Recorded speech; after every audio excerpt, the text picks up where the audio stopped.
Hoje a gente vai mergulhar numa ideia bem radical. E se a psicanálise, em vez de nos ajudar a encaixar na sociedade, nos ajudasse a questioná-la?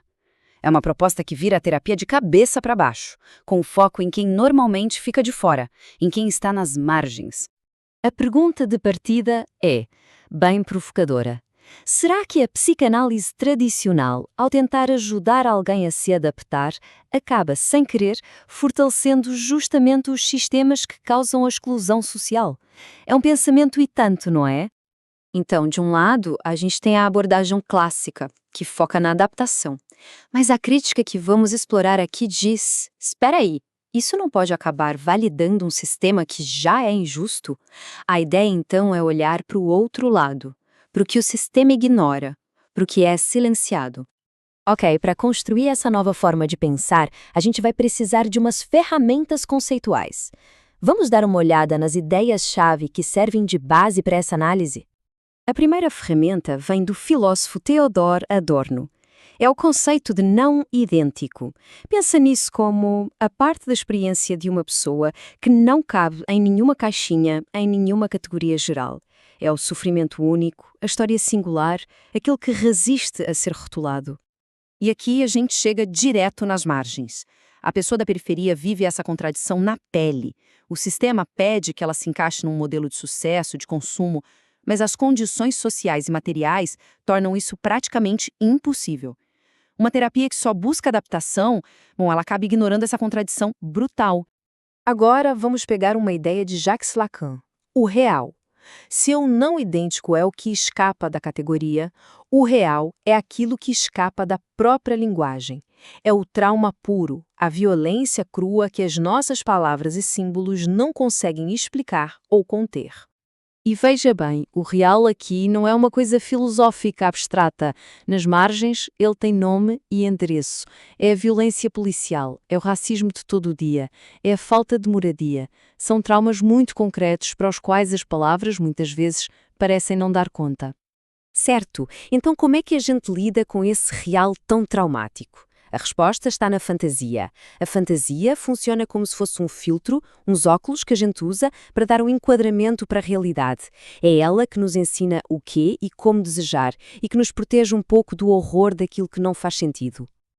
Com essas ferramentas em mãos, agora a gente consegue conectar o nosso mundo interno com o sistema lá fora. Como é que o nosso desejo mais profundo acaba se enrolando na lógica do mercado? E aqui Lacan faz um trocadilho genial. Se a mais-valia de Marx é o valor extra que o sistema tira do trabalho, o mais gozar é uma espécie de satisfação extra, um prazer a mais, que o capitalismo promete com cada produto que a gente consome. E esse ciclo funciona de um jeito muito esperto. O sistema capitalista sabe que a gente tem uma sensação de que algo falta, um vazio. E o que ele faz? Direciona essa busca para um ciclo sem fim de consumo, oferecendo objetos que prometem preencher esse vazio. Só que a satisfação é sempre passageira. E a promessa se renova no próximo objeto. É o motor do sistema. O ponto central é este aqui. O sistema não extrai só a mais-valia económica, ele também extrai esse mais gozar da nossa vida psíquica. Nossos desejos mais íntimos acabam amarrados à lógica do consumo.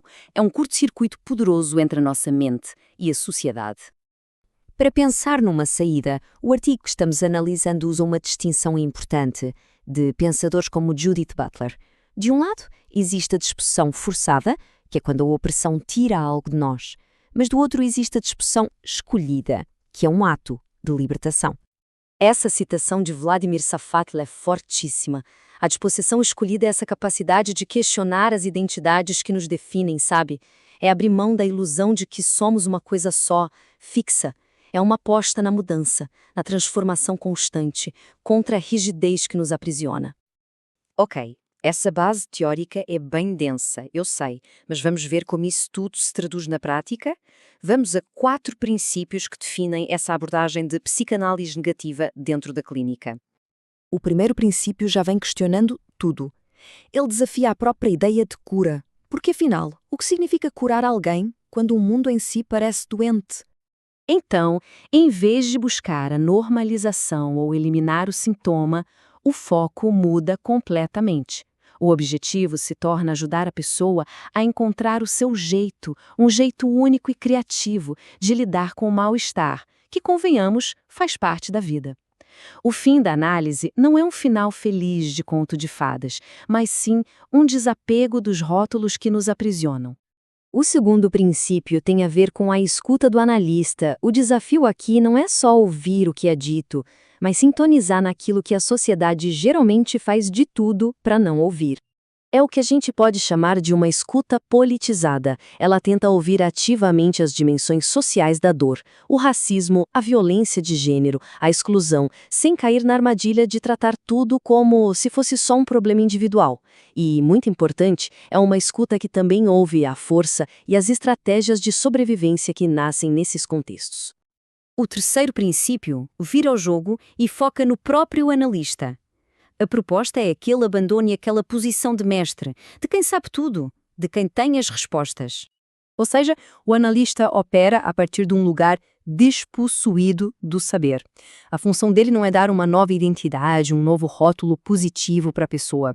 Pelo contrário, é criar um espaço seguro onde a pessoa possa esvaziar aquelas palavras que oprimem, como fracassado, vítima, para que o seu desejo singular possa finalmente aparecer. E por último, o quarto princípio, que questiona o próprio espaço da clínica, tanto o físico quanto o conceitual.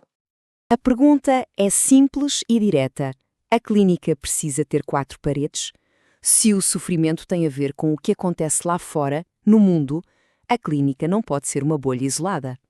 A ideia é que ela se torne mais porosa, mais aberta para o mundo, quem sabe até saindo do consultório tradicional. Toda essa análise, que é super rica e desafiadora, nos deixa no final com uma tensão, um paradoxo que não tem uma resposta pronta, nem fácil. E o paradoxo é este. Por um lado, para grupos que sofrem opressão, afirmar uma identidade coletiva forte é uma ferramenta política fundamental. É sobre sobrevivência e resistência. Por outro lado, o objetivo psicanalítico que a gente acabou de ver busca justamente libertar o indivíduo dessas mesmas identidades fixas. E a questão final que fica no ar é essa: como a gente navega essa tensão? Como equilibrar a necessidade política de uma identidade de grupo forte com o desejo de se libertar de todos os rótulos? Não tem resposta fácil e talvez essa seja a reflexão mais importante que fica.